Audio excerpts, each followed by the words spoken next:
Good afternoon, ladies and gentlemen. Welcome to the Your Overseas Home virtual event on this Saturday.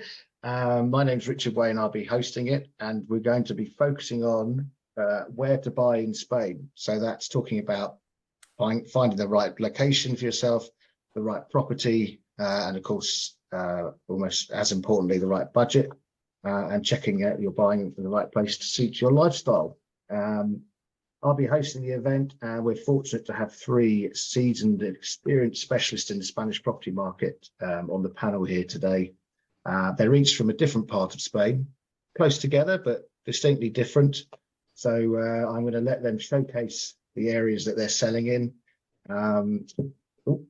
and hopefully get you to decide, help you decide which one is more suitable to you.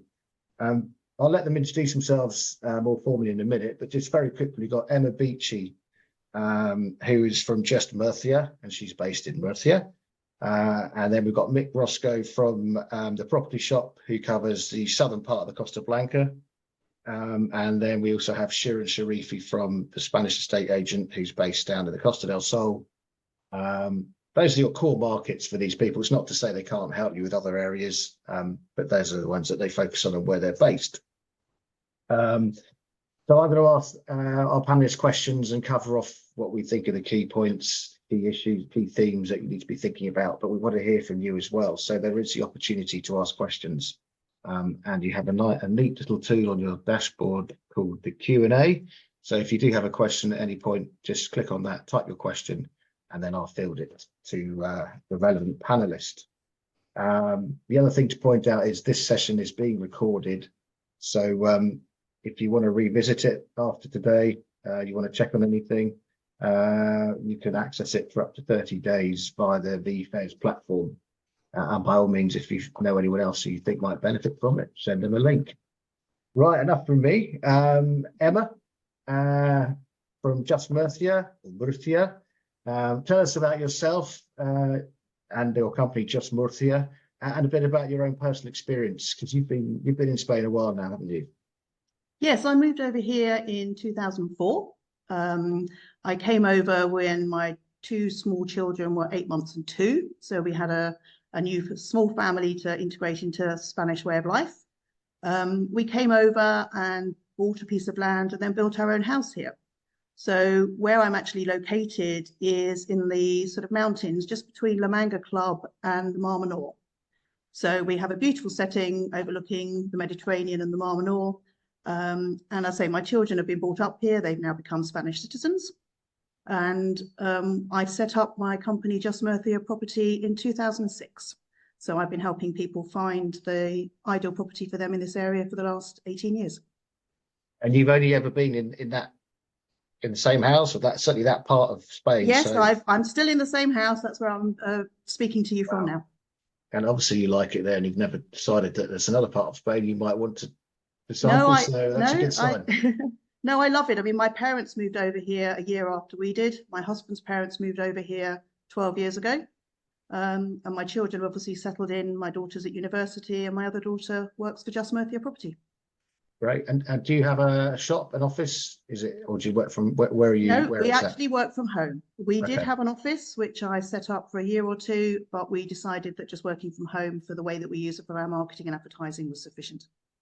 Okay, thank you very much. Mick, tell us about the property shop and about your own personal move to Spain and how you've ended up doing what you're doing. Yeah.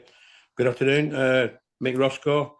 Moved out to Spain longer than I care to remember sometimes now, 24 years ago. Worked for what got into the property market, working for a rather large company at the time. And then after 4 or 5 years, decided to go on our own. So we've been on our own now for 18 years in business. We have 3 offices, Ciudad Quesada, Guadamar del Segura, and Cabo Roig. So we cover an area there which encompasses quite a few choices and slightly different things. Family-wise, my wife runs the business with me, Susan, and I have 2 children, similar to Emma. My children were 7 and 5 when we came over. Been educated and everything in Spain. My son now lives in London, and my daughter is in Ibiza. It's been, a great decision that we took all those years ago, to be honest. Yeah.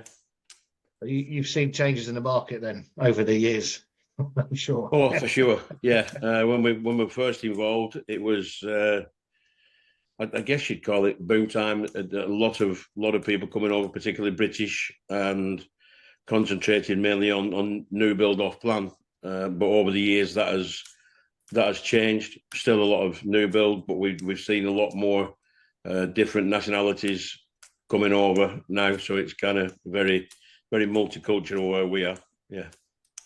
Okay, thank you very much. And then Shirin, tell us about the Spanish estate agent and yourself, of course. Hi, Shirin Sharifi. I'm the sales director at the Spanish estate agent.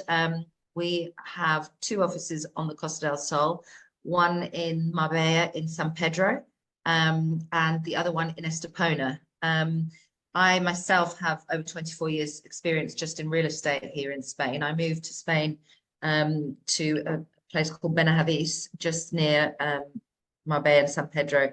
In 1996, I moved over, and as I say, I started working real estate in 99, and haven't looked back since.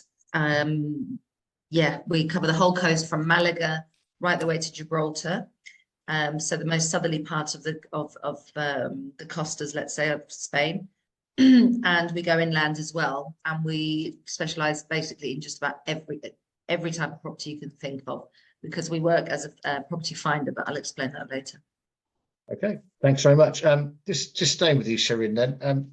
Costa del Sol is quite a long coastline, and there's a lot of different areas and resorts. Just run through the areas. Well, I mean, I think you normally group it into the east, central, and then you've got the bit east of Malaga as well. Just tell us about where majority of your clients who come to you with, let's say, typical budgets, whatever that might be, 300,000 euros plus. Where are the different areas depending on different buyers? So the areas that we incorporate, let's say, I mean, firstly, the first thing to say, the Costa del Sol is probably the most expensive coast to buy on, which has me at a disadvantage, but it is much more expensive than the other costas. But the areas typically people are looking at, so that we incorporate, is Malaga city itself, and then coming away from that, heading west, you've got places like Torremolinos, Benalmádena, and Fuengirola, which are the original sort of 60s, 70s holiday resorts with a great infrastructure, but you don't really necessarily need a car there because there's a great train service that runs through all 3 areas. And then going back from that, you've got Alarin de la Torre and the inland areas there.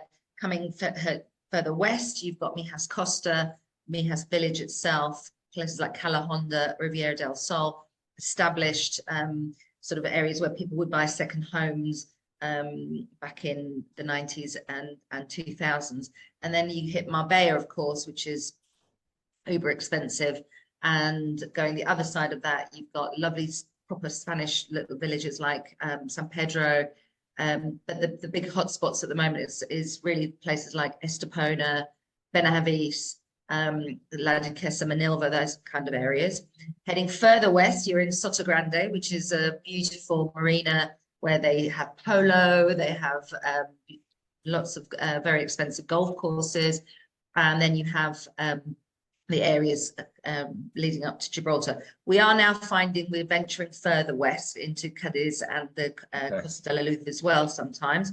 We have people that work for us in Benalupe as well. But all these areas I'm mentioning, we do go inland as well to places like Alarin, Alara, Coin, Monda, Galfin, all these sort of inland places as well. In fact, I have an inland specialist that works for me as well. So, okay, and is it fair to say that the Costa del Sol, it's one of its attractions is the leisure amenities are arguably, I'm going to give you a chance to argue this, Mick, but the best in Spain. You've got all the golf courses, And there We've is a got over true 100 golf courses, yeah. We've got over And it's a- 100 golf courses, yeah.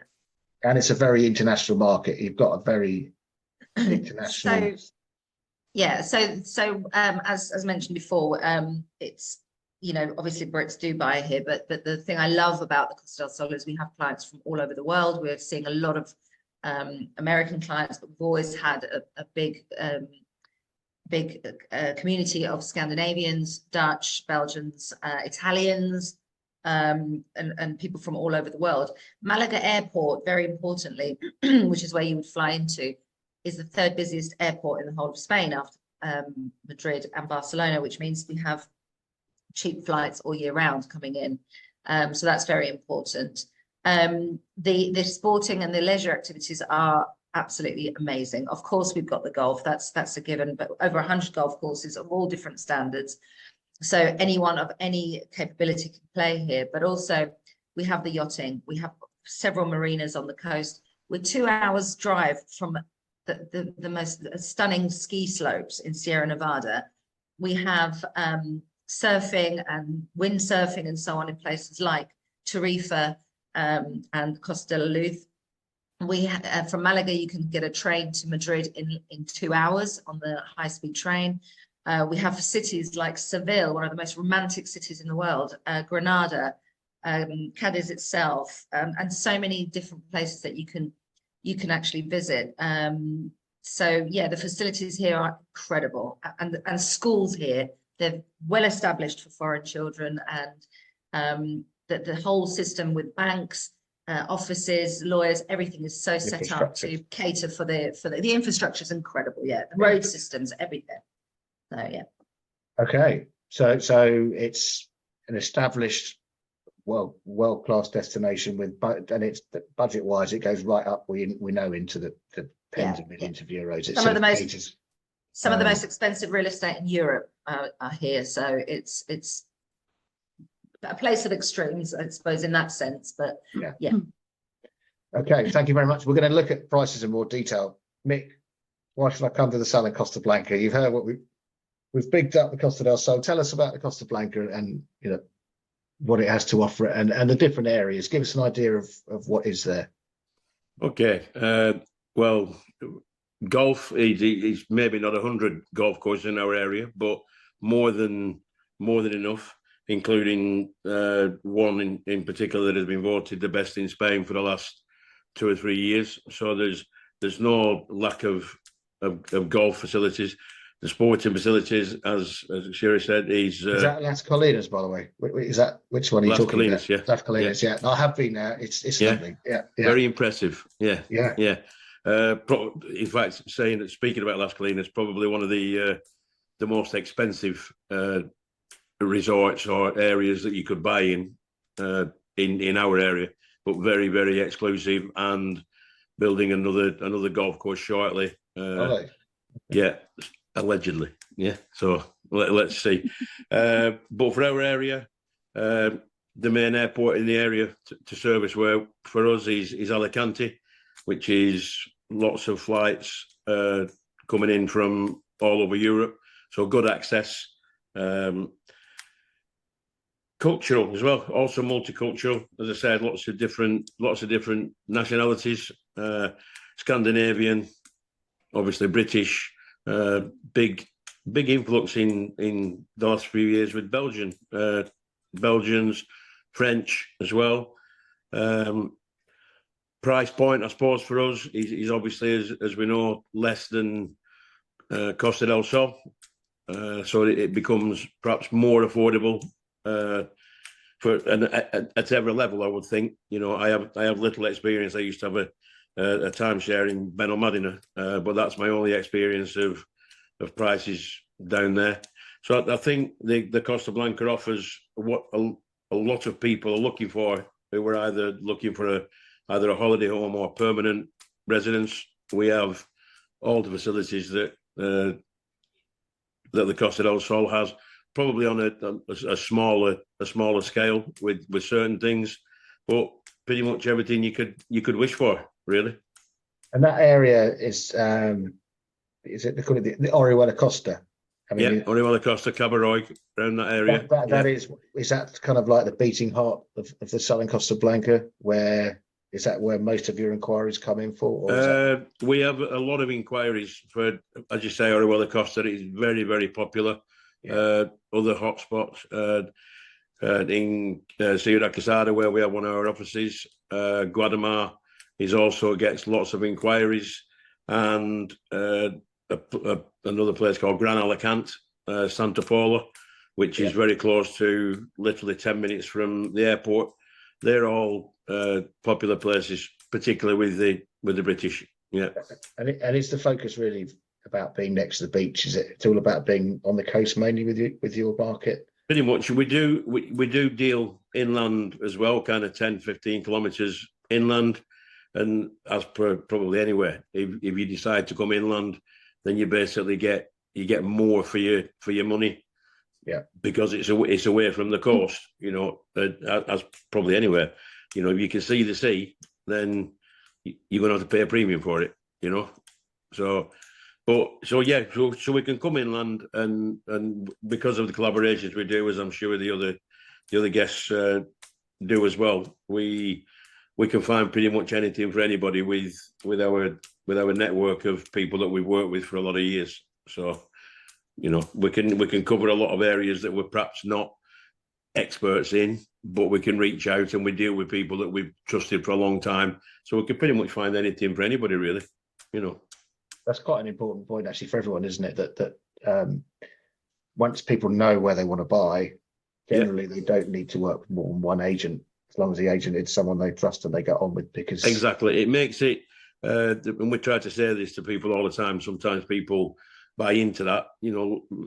If you like us, trust us, whatever you want to say, and let us do the legwork, you know, because it can also become very complicated. Because if people contact a lot of other agents and then they come to us and they want us to help them find somewhere, if they've contacted other people, very often we then can't deal with that client with those agents because they consider them to be their client type of thing.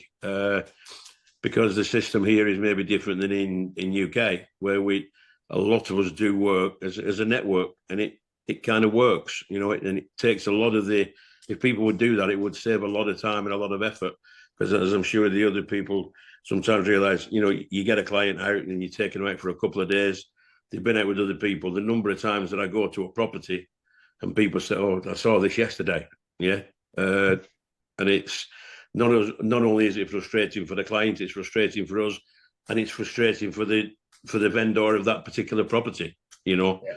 So I would recommend anybody, if they find somebody that they seem to be getting on with and they can trust, then use that agent to find the properties for you, you know. Yeah.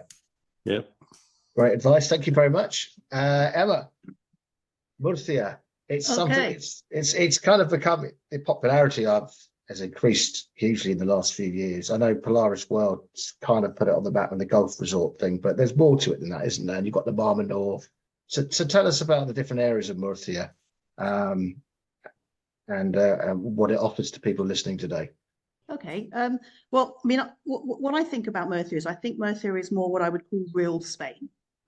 Murcia is still fairly undeveloped compared to other regions of Spain. So what it is it still has that authenticity to it. It also has, it has low build density as well, which I love. When I fly into Alicante Airport and I leave the airport and I start driving south, I see fewer and fewer buildings. I see more and more countryside. And to me, that is my choice, and that's where I want to live. So I think Murcia isn't always going to be right for everybody, because it doesn't have as developed, I would say, an infrastructure as other parts of Spain. But what it has is the authenticity. So if people come to me and say, we are moving from the UK and we do not want to live in Little Britain, then Murcia is right for them, because it's Spain. Okay, you know, we have Spanish fiestas in our village. We have that, you know, real Spanish feel. We also have a huge amount of history here. We are at the moment in the middle of the Romans and Cartagenans fiesta that's going on in Cartagena, which is an annual event that happens, it lasts for 10 days. You have the Romans fighting the barbarians, and they reenact the actual invasion of Cartagena. We have Roman ruins in Cartagena. We have the vineyards in Jumia, if you fancy going on a vineyard tour. So we have our own wine. We have the Mar Menor, which is just spectacular. It's the largest salt land or salt lagoon in Europe. 170 square meters of beautiful beaches surrounding the Mar Menor. There are seahorses floating in the Mar Menor. You've got resorts along there, haven't you? Yeah, you've got Yes. little resorts along the Mar Menor. That's right. Yes, I mean it's absolutely stunning. You've got obviously the La Manga Strip that separates the Mar Menor from the Med. So if you choose to come and live in this area, you can either utilize the Mar Menor beaches, or if you wish, you can get a boat across to La Manga and utilize the Mediterranean. We have beautiful seafood here. We have fresh fruit and vegetables. They are grown locally. We are the breadbasket of Spain. Basically, everything is grown here locally. So we have so much fresh fruit and fresh veg. So the whole lifestyle here is just so, well, it's, for me, it's the best. But I do think it's not necessarily what everybody wants. You have to be, if you want to come to Murcia, you've got to really want to live in Spain. It's a more traditional. It's a more traditional lifestyle. Type of lifestyle. It Irish isn't, traditional. it's not lots of bars, you know, with loud disco music, selling, you know, an English breakfast for £2. That isn't what Murcia is. And that's why I love it. Okay, you've made your case. Thank you. On the other thing, you mentioned Alicante Airport, but of course you've got the other, the newer. We also have, yeah, we also have Murcia now, but yeah. Yeah. Yeah, that was opened, I think it was 2019, maybe just before then. But yes, no, we have 2 airports here. So literally wherever you are around the Mar Menor, you've got 2 options, either Alicante or Murcia. So it's the infrastructure here is great. My daughter also studies at Madrid University, so I'm traveling backwards and forwards to Madrid on a regular basis. I can jump on a train and I'm in Madrid within 2.5 hours, or I can drive it in 4. Okay. I've got a question here. I'm going to ask it because you've mentioned the Mar Menor. Okay. Someone's asked, is it still polluted? I think they're talking about the algae. I understand. Yes. No. Yeah. In 2000 and again, I'm thinking 19, we had some quite major rainfall. They're called gotafrias. And what happened was we had some very, very bad rainfalls, which meant that the water runoff, because we are an agricultural area, took a lot of phosphates and nitrates into the Mar Menor. And that basically meant that the Mar Menor struggled because of the amount of chemicals that were put into it. So what the local government have now done is actually stop any agricultural work within so many kilometres of the edge of the Mar Menor. So you are no longer allowed to put fertilizers on to the ground so that they will not be washed in. They've also done a lot of work on infrastructure so that the water that drains into it is directed into different areas, shall I say. So it's taken a couple of years, but now it is back to how it was before. And it's also been granted a special status as an entity. So basically the Mar Menor is now its own being. So it's protected under Spanish law. Okay. Hopefully that solved it then. Yeah. Hopefully. I swim in it and I'm still here. I'm not radioactive. Okay, thank you. One of the important things people need to think about is seasonality, because parts of Spain do change from high season to low season, summer to winter. Let's start with you, Shirin. Costa del Sol, fair to say it's pretty year round as a destination.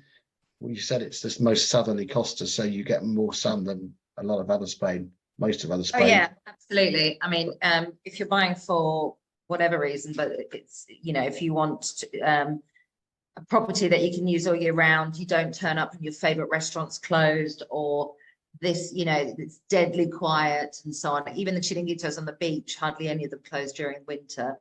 If you want good rentability in winter, then obviously we have that as well for many reasons. You know, we've got, as I say, over 100 golf courses, but a lot of them places like Valderrama, Finca Cortesín, they're big draws for, you know, they have big competition played there. So they're a big draw. But anyway, in winter, the golfers come in winter, not in summer, and we can accommodate them with the weather here. So we have, you know, less days of rain than anywhere else. We do have rain. Can you swim in it? Absolutely. Swim in the winter? Do people swim in Oh, on Christmas crazy Day? Scandinavians are still swimming in winter. Yeah, absolutely. Yeah. I mean, I've been on the beach in San Pedro, for example. It's got a beautiful walkway. In winter, and there's always people out there swimming at first thing in the morning and so on. So it's we just don't have, we have a fantastic microclimate. So we're not flat. We have beautiful mountains behind us that protect us, and we have the beautiful beaches in the front. But in terms of authenticity, I think we do have a great system set up for foreigners.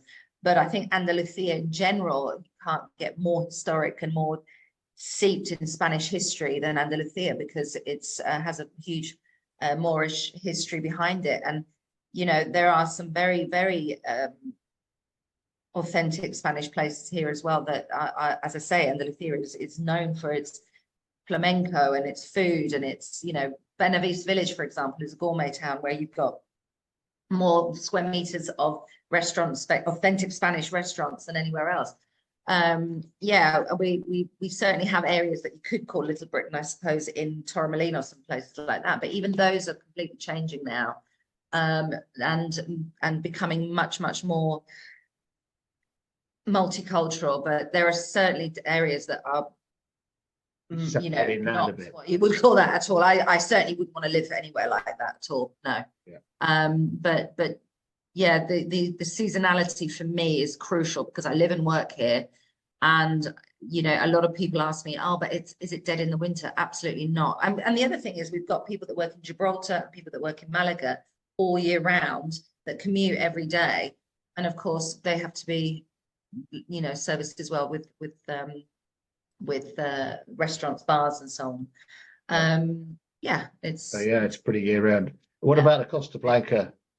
Thanks, Shirin. How does that compare in terms of year round activity, liveliness? Is it somewhere that it pretty much in a lot of areas that we cover, it is pretty much all year round. There are areas on Cabaroy in particular that I can think of, that, you know, there's a kind of a strip of bars there that are on the beach side that certainly come next month will be a lot quieter. And in the summer, you know, they get a lot of tourists come out, so in the summer they are much busier, obviously.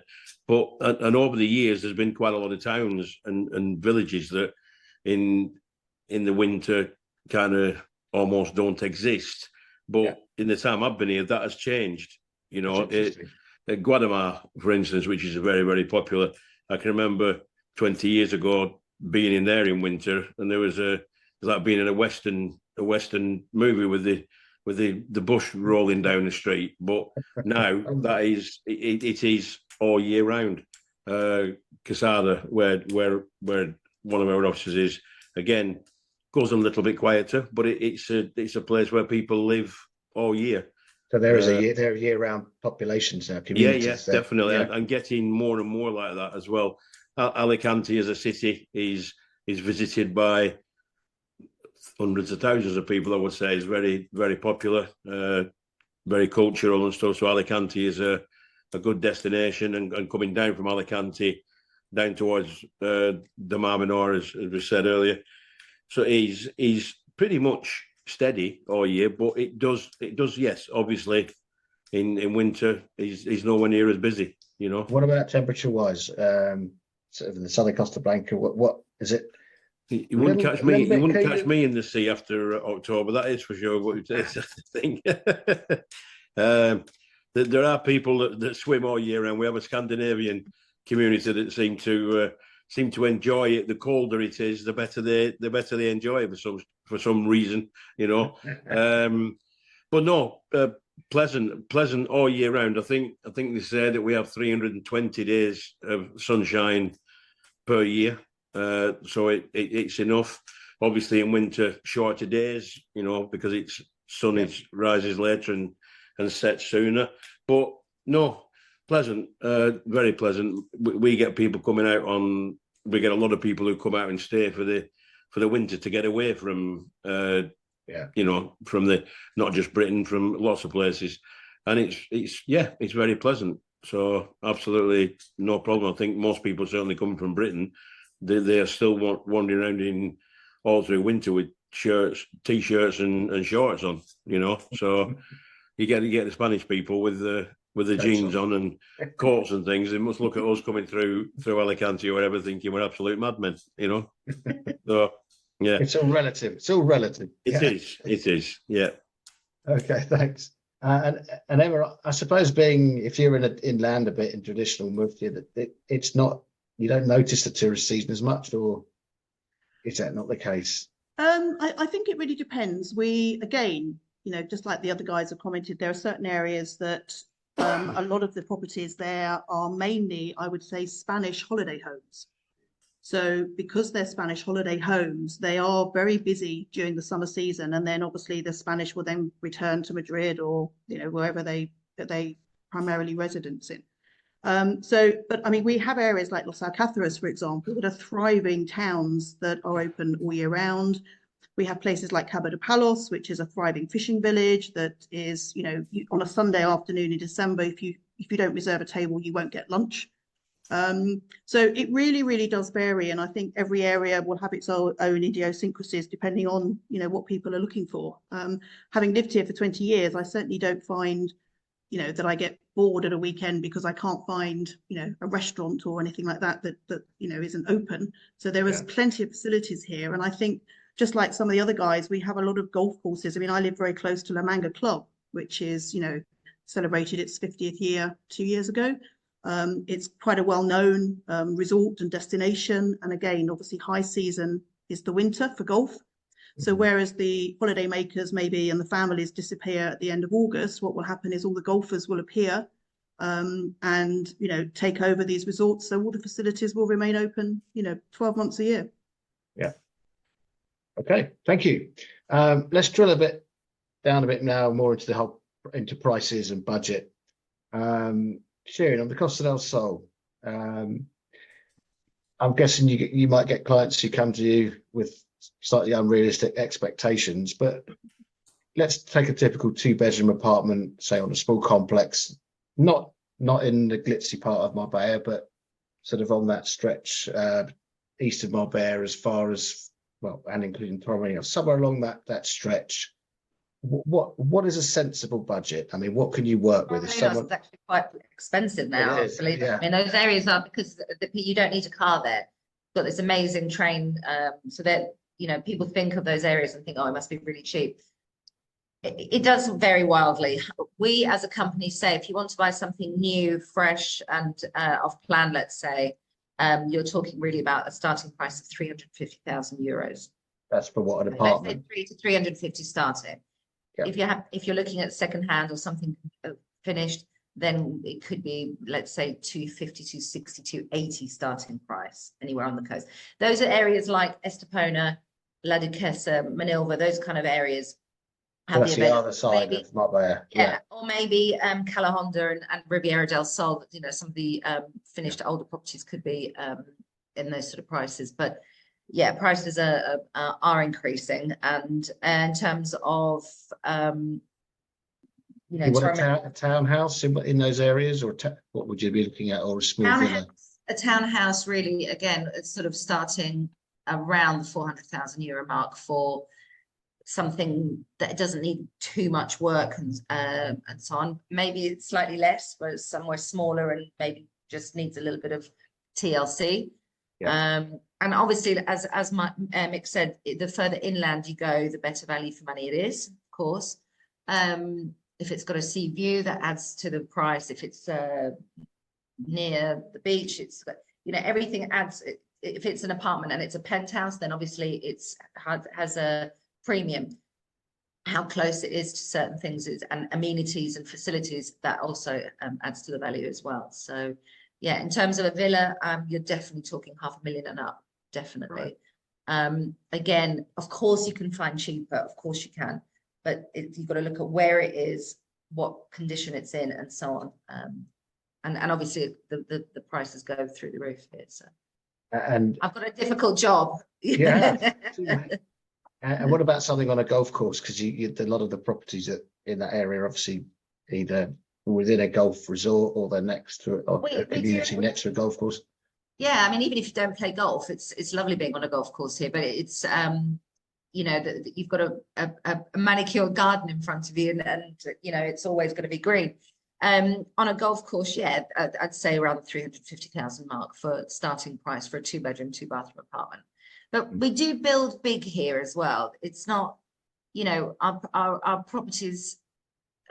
I'm talking very generally here, and I'm sure you have, you know, on the other coast as well. But in general, we do tend to build quite large units here, you know, and that does add to the price, of course. Price per square meter is important. Okay, thank you very much. Mick, tell us about the Costa Blanca. I think you're going to compete on price here. Give us an idea of Yeah.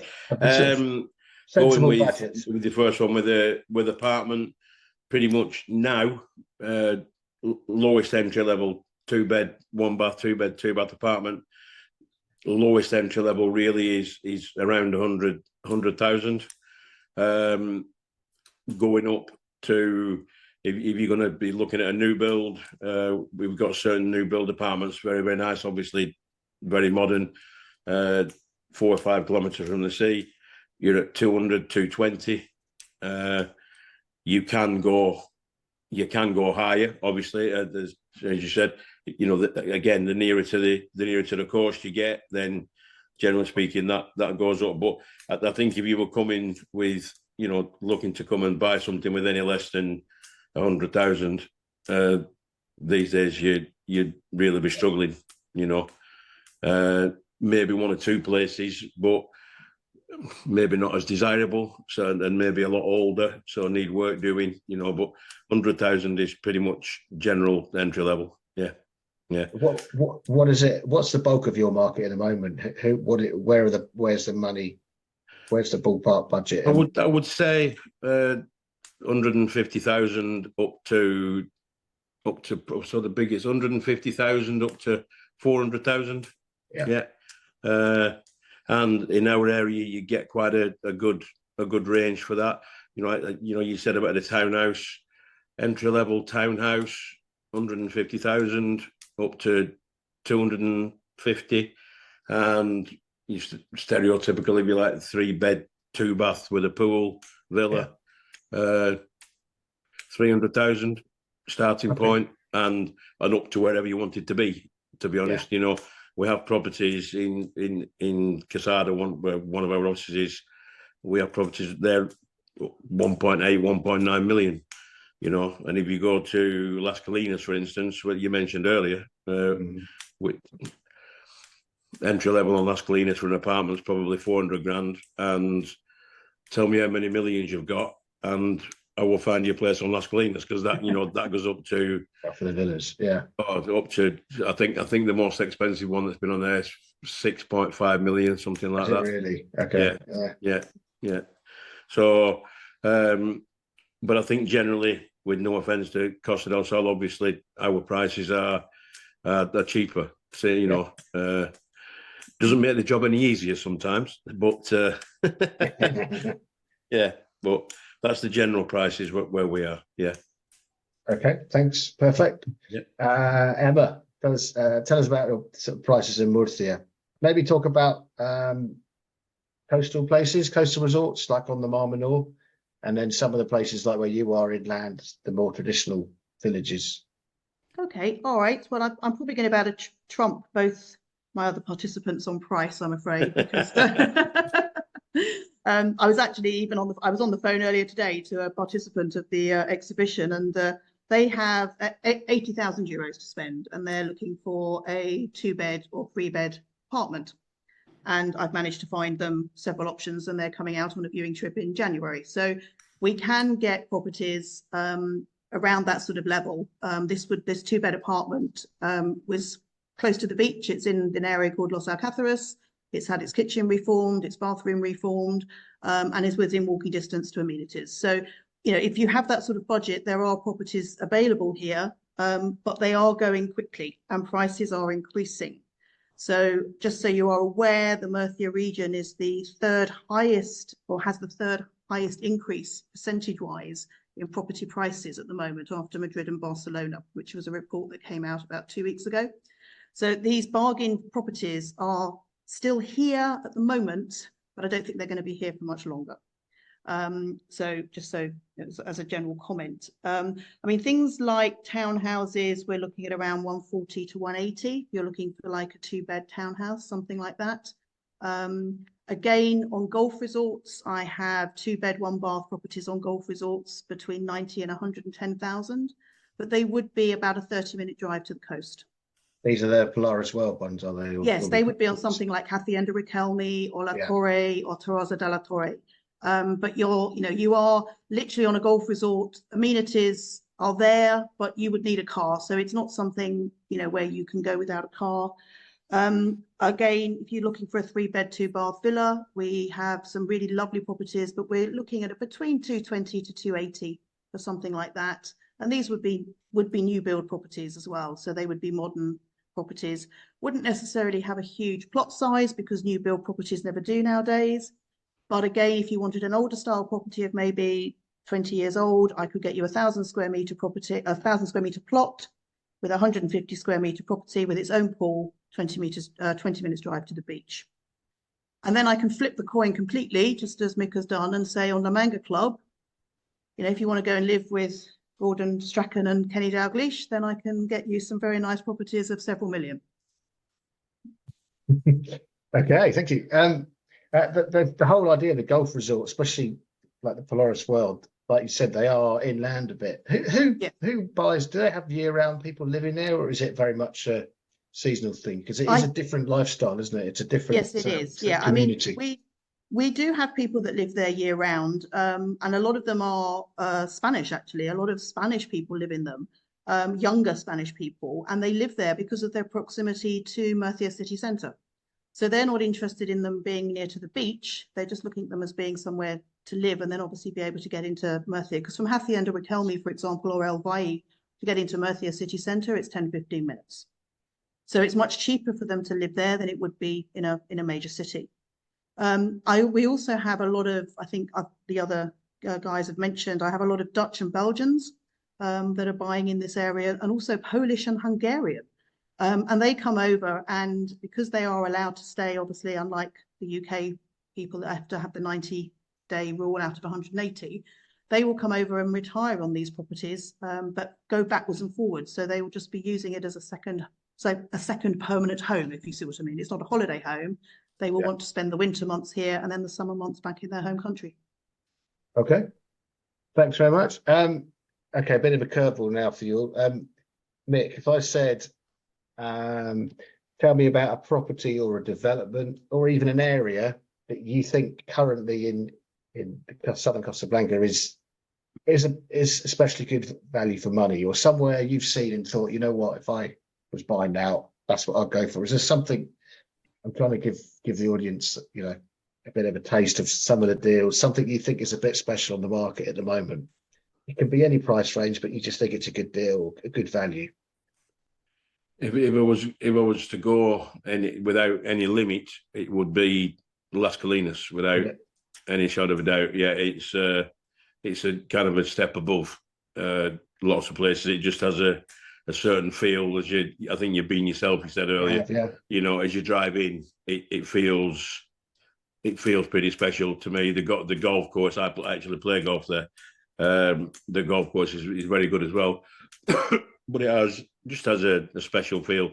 If I was coming further down the list, there's a lot of developments on a place called El Raso, which is in Guatemala, and there's some pretty special apartments and stuff being built there with entry level of 2-bed 2-bath, entry level of 200,000, which is, it overlooks a natural lagoon. It's 5 kilometers from the beach, so that's another one which is pretty good at the moment. Yeah.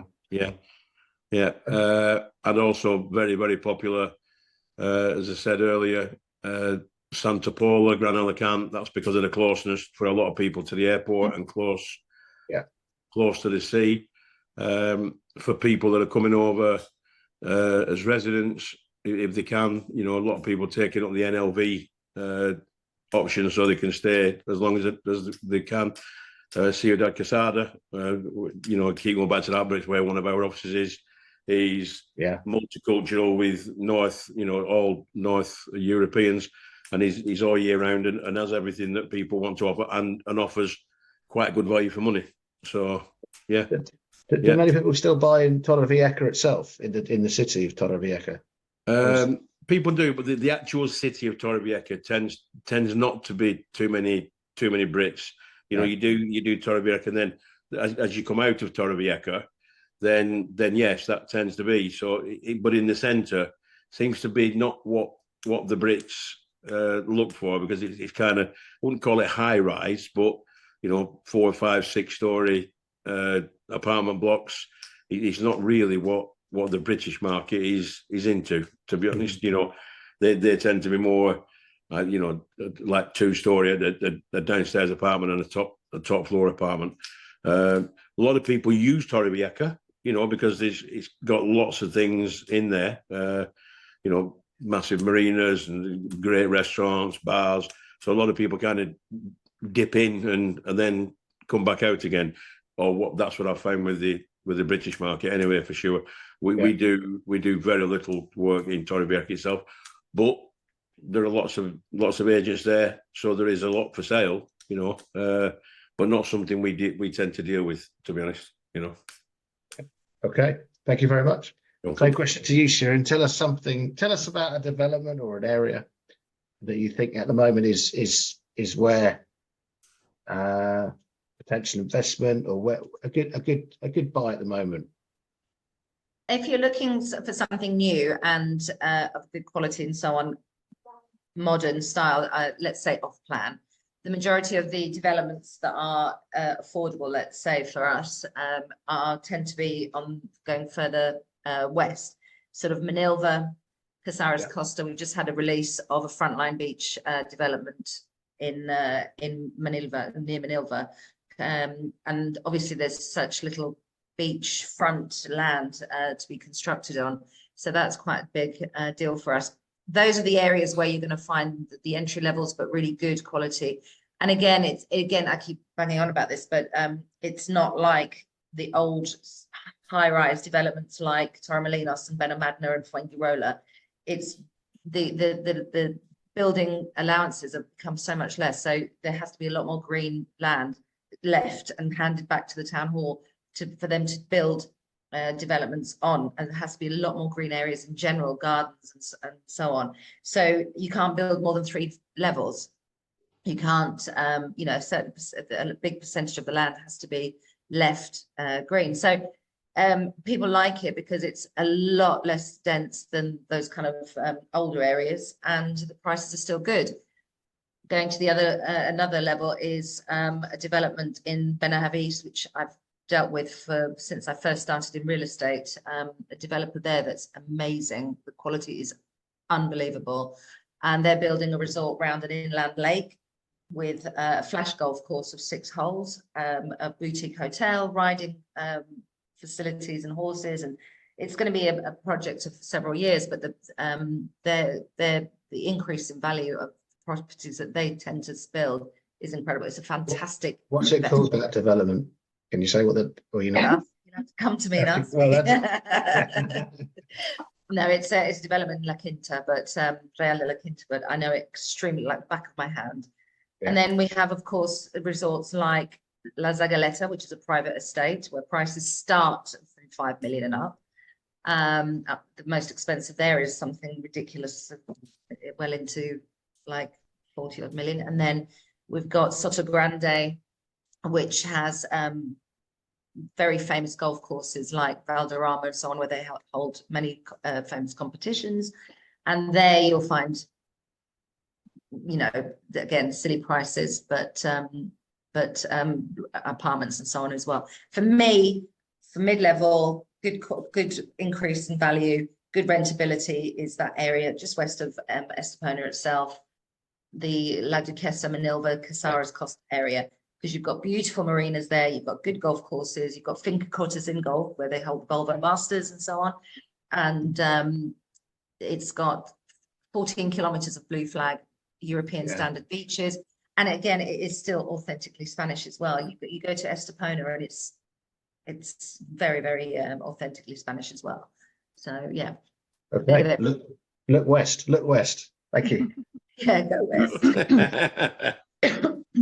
And Emma, where can you find the little gems at the moment in Murcia in terms of investment or just a good buy where you think you're going to get good value for money? Okay, well, we have one very, very big development, which is called the Santa Rosalia Lake and Life Resort. Now, this was started being constructed around 2 years ago, and we've probably got another 2 or 3 years left before it's completely finished. But this resort is being built around a huge man-made lagoon where you can actually windsurf, paddleboard. It's got its own artificial beaches. Now the lagoon is finished and is operational. The first properties on this resort were handed over around 12 months ago, probably last summer.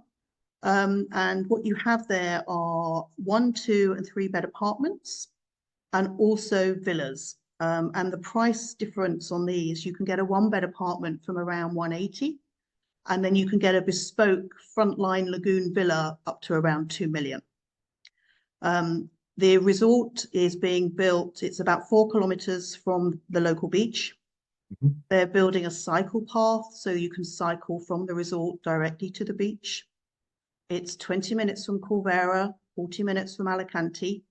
It's got a beautiful restaurant on it. It's got a mini golf. It's got paddle courts, basketball courts, outdoor gyms. It's being set up as a real lifestyle place to live.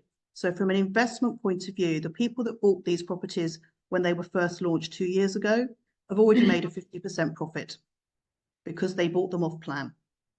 There are people now buying these properties, which are also making incremental increases. The rental market is huge because it's also being built right next door to one of the most popular golf resorts here called the Marmanor Golf Resort. So if you want to play golf as a family, if you want to rent a property on this resort, the kids are going to be happy. The wife's going to be happy because she's got local beauty treatments, spa. The husband, if he plays golf, is going to be happy. And then you can go to the beach in the evening. So it's a win-win for everybody. As I say, it's sorry? Utopia. What was this called, this resort? It's I've never heard of Santa it. Rosalia Lake and Life Resort. Okay. The lagoon, it's the first time that the lagoon is huge. I mean, you say you can kite surf on it, you can paddleboard on it. Also, Jill's just asking, it's called the Santa Rosalia Lake and Life Resort. Yeah. Santa Rosalia, yeah. As I say, there is still building work going on. So any investor that chooses to buy will have to be aware that you're going to have another year or 2 of building work and construction, but they're being clever about the way they're zoning it.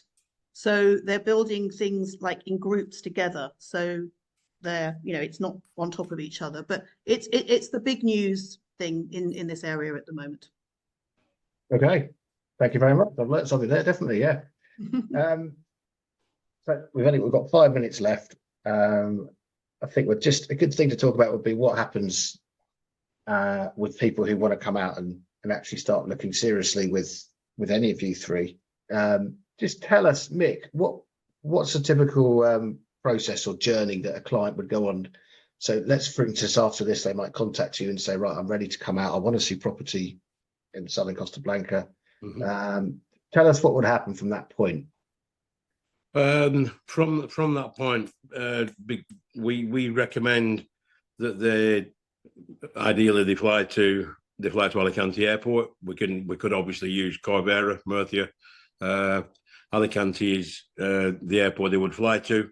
We recommend that there are a couple of hotels that the people would stay in, or if they wanted to stay in self-catering accommodation, if you like, we could do that as well.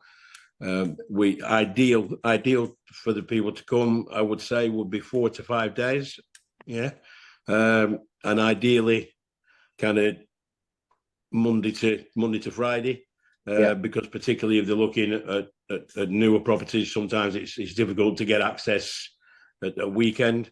So 4 or 5 days, come out on a viewing tour, as Emma was talking about earlier. We basically would pick them up at the airport.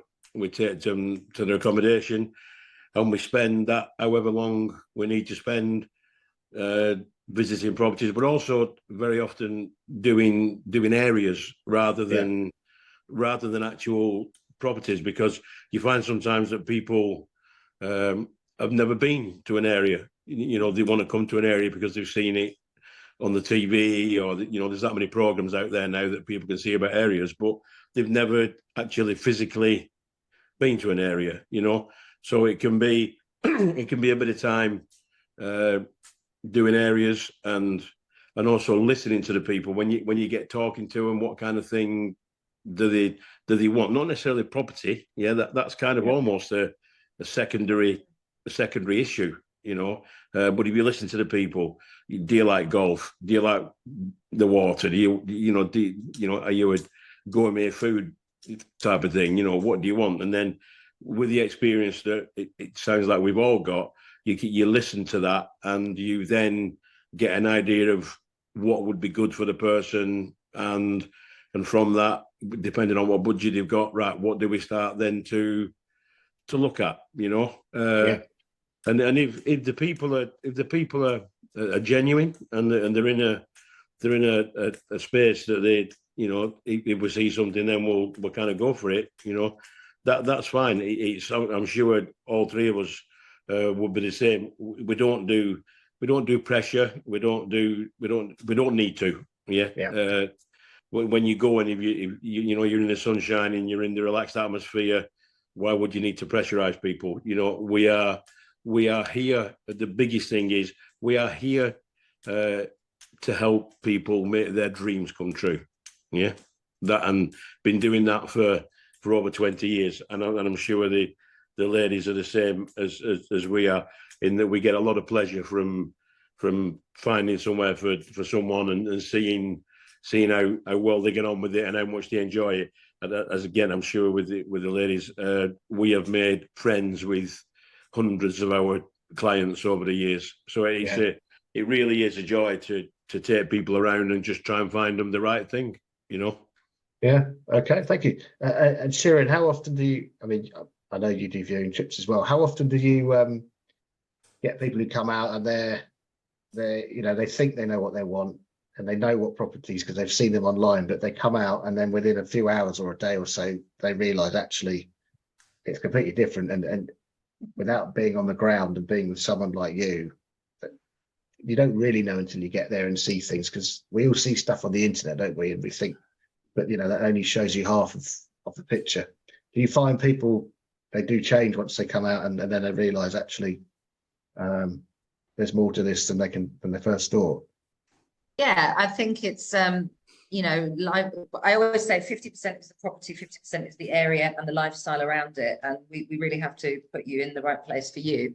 Really repeating what Mick just said, it's very important for us to listen to clients and what they're, do they love walking and in the mountains or this, we really have to listen to clients, and you only get that from spending time with a client as well. You're in the car with the clients for a few days and you start getting ideas, and they'll mention something completely out of the blue, and all of a sudden you think, oh wow, that property that I saw last week, actually they've never even mentioned that before, but hang on a minute, I think that it's happened so many times that I've had a light bulb moment go off in my head because of something they've said to me in the car, and we've gone and seen something that's probably not what they first intended, and that's what they've ended up buying.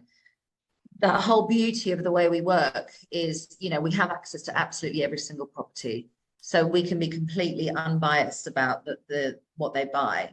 Okay, so it's very, very important. It's a big part of where we sell here on the Costell Sol. We have a system where all the properties are put into, and I have access to that. So again, as Mick said, you deal with one agent, and we can really listen to and learn more and more about you.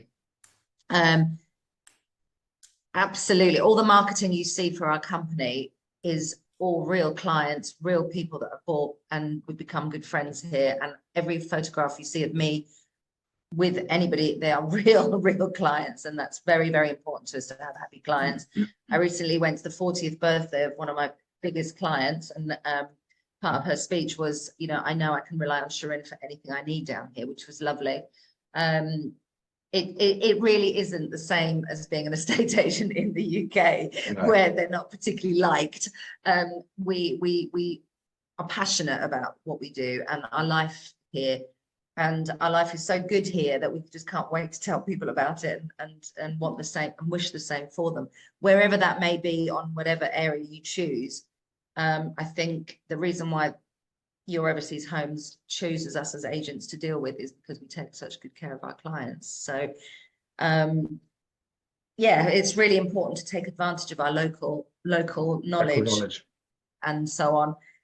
We do a lot of remote sales. I have to put my hand up and admit to that, because we have a lot of, we have a lot of transatlantic clients from, and also from South Africa and far-flung places. Because of the nature of our coast, we do actually, and it started obviously COVID had a lot to do with that. But when we're doing, for example, an off-plan sale, I have sold resale properties through video calls and so on. But when you're doing an off-plan sale, they can see the view, they can see the square meterage, they can see, you know, we do a lot of remote sales as well. Saying a lot about the state of the market, actually, and also people's intention of just being here and securing something here, whether that's for the golden visa of over 500,000, or whether we spot a good deal for them and I'm straight on the phone to them and say, look, you've got to see this unit. It's a really, really good price. I'll go and make all the videos you want. We're one of the only agents that actually do floor plans for resale properties. We have a special tool for doing that. And we can spot, you know, good buys, especially where we are, with the prices being what they are. We can offer some, you know, we get early access, let's say, to a lot of things. And, you know, I'm fluent Spanish, so I deal with a lot of smaller Spanish agents that you will never see on any website because they just don't advertise in the same way. We're really, like the rest, we're very much on the ground here, and It's about being catered for the UK, for the international market, which is what all of you are. We could carry on talking for the rest of the afternoon, but we've just nipped over our hour mark.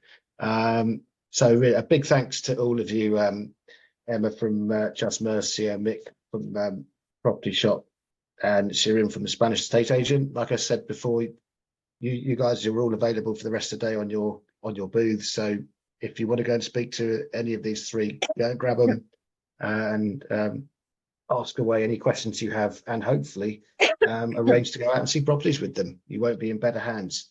So thanks, guys. Really appreciate that. Thank you, everyone who's listened. Hope it's been useful. Like I said, it has been recorded, so you can access this session for up to 30 days via the VFairs platform. Otherwise, that's it from me for this. Enjoy the rest of the event and the rest of your day. Thanks, guys. Thanks. Bye. Thank you very much. Thank you. Speak to you soon. Bye-bye. Bye-bye.